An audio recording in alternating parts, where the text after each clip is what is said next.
इतिहास में पहली बार जिसको मौत और हार का डर ना हो, जीत उसकी मुकद्दर में तय होती है। यह कहानी है एक ऐसे वीर पराक्रमी योद्धा की जिसने ना सिर्फ पूर्वोत्तर की रक्षा की बल्कि मुगलों के गुरूर को भी कुचल डाला। The legend of Lachit Borphukan. Bharat का वो हिस्सा जहां सूरज सबसे पहले दस्तक देता है। पूर्वोत्तर 17वीं सदी, जब पूर्वोत्तर की राजधानी हुआ करता था रोंगपुर शिवसागर। मुगल सल्तनत की पैरवी करते हुए मीर जुमला ने राजा जयध्वज सिन्हा को परास्त किया, जिसके पश्चात उनकी अकाल मृत्यु हो गई। समय के गति चक्र के साथ आहूम राज्य के राज सिंहासन पर स्वर्गदेव यानी राजा चक्रध्वज सिन्हा विराजमान हुए, जिन्होंने अपने राज्य के प्रधानमंत्री आटुन बुढ़ा गुहाई, जो कि बेहद चतुर, हर काम में निपुण और एक कूटनीतिज्ञ थे, के साथ मिलकर नए दुर्गों का निर्माण किया। अपनी सेना को संगठित कर उसे और मजबूत बनाने के लिए उन्होंने एक वीर योद्धा लासित बोरफुकन को अपनी सेना का प्रधान सेनापति नियुक्त किया।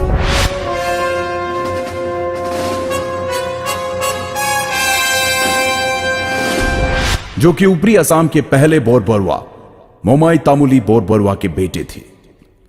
लासित हर तरह के युद्ध कौशल में सामर्थ्य रखते थे। सेनापति नियुक्त करते वक्त राजा चक्रध्वज सिन्हा ने लासित को एक सोने से निर्मित हैंगडांग यानी तलवार उपहार स्वरूप दी। चक्रध्वज सिन्हा ने धीरे धीरे आसपास के सभी राज्यों से मित्रता के संबंध बनाने शुरू कर दिए और मुगलों के साथ की गई संधियों को तोड़ना शुरू कर दिया। यह सुनकर मुगलों के फौजदार फिरोज खान ने इस विषय को गंभीरता से लेते हुए राजा चक्रध्वज सिन्हा पर दबाव बनाना शुरू किया और चेतावनी दी कि अगर तुमने हमारे साथ की गई संधियों को ठुकराने की कोशिश की तो इसका परिणाम बहुत ही भयानक होगा।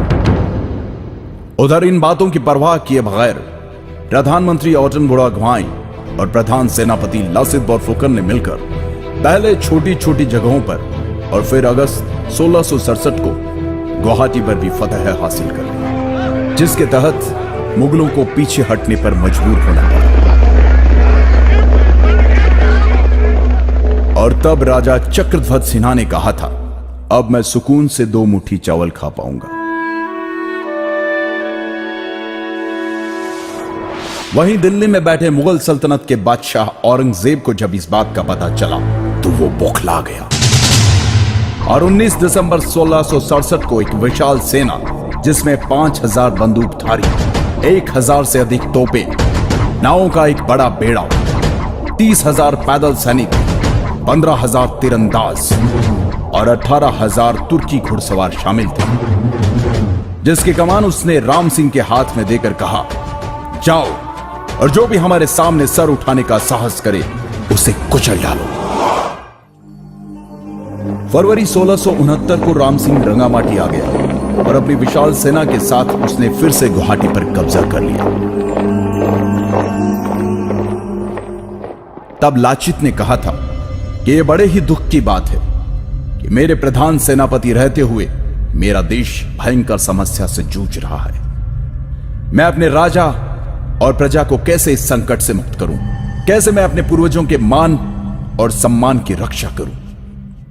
उसी दौरान राम सिंह ने एक चाल के तहत बाण के जरिए राजा चक्रध्वज सिन्हा को एक पत्र में लिखा कि लाचित ने हमसे गुवाहाटी खाली करने की एवज में 1 लाख रुपए लिए। एक बार तो राजा को लाचित की ईमानदारी पर शक हुआ, लेकिन प्रधानमंत्री आटुन बुढ़ा गुहाई ने समझाया कि लाचित देशभक्त है और यह उनके खिलाफ एक षड्यंत्र मात्र है। लाचित के देशभक्ति की मिसाल इस बात से भी लगाई जा सकती है कि मुगलों पर नजर रखने एवं युद्ध नीति के तहत लाचित ने गुवाहाटी के नजदीक दुर्ग बनाने के काम की जिम्मेदारी अपने मामा को दी थी और कहा कि कल भोर होने से पहले यह दुर्ग तैयार हो जाना चाहिए।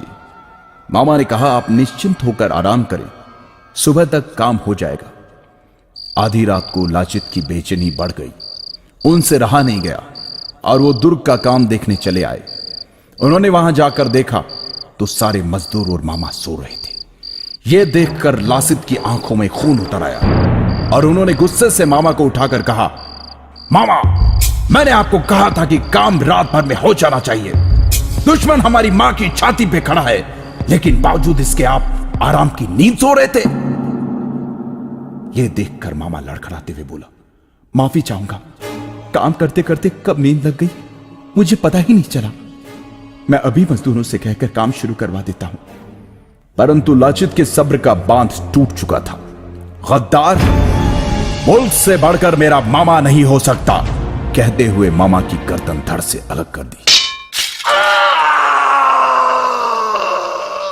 और रातों रात उस दुर्ग का निर्माण करवाया, जिसके कारण मजबूर होकर मुगल सेना को जल युद्ध के लिए तैयार होना पड़ा, जिसमें कि मुगल सैनिक बहुत कमजोर थे।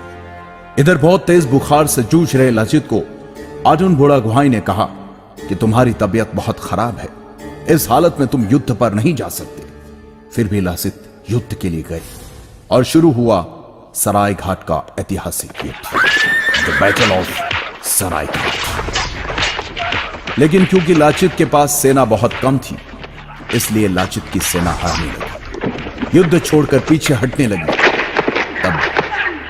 तब लाचित ने अपनी सेना से कहा, हे आसाम के वीर सैनिकों, अगर तुम में से कोई रण छोड़कर जाना चाहता है तो बेशक जाए, लेकिन मेरे राजा ने मुझे दायित्व दिया है, इसलिए जब तक मुझ में प्राण बाकी है मैं लड़ूंगा। अगर मुगल मुझे बंदी बनाकर ले जाना चाहते हैं तो ले जाने दो। तुम जाकर राजा से कह देना कि मैं उनकी आज्ञा का पालन करते हुए आखिरी दम तक लड़ा। यह सुनकर लाचित की अगुवाई वाली सेना में तीव्र ऊर्जा का संचार हुआ और परिणाम मुगलों को मुंह की खानी पड़ी। मुगल सेना पूरी तरह से हार गई। यह देखकर मुगलों के नेतृत्व करने वाले राम सिंह ने नतमस्तक होते हुए कहा, मैंने अपने जीवन काल में अनेकों युद्ध देखे और लड़े, पर ऐसा पराक्रमी वीर योद्धा जो जान से ज्यादा अपनी मातृभूमि से प्यार करे, जो युद्ध के हर क्षेत्र में पारंगत हो, आज पहली बार देख रहा। राजा की जय, सलाहकारों की जय, सेनापति की जय, देश की जय। हे लाचित, तुम्हें कोटि कोटि नमन। पूर्वोत्तर के इस वीर योद्धा को भारतीय इतिहास कभी नहीं भुला सकता।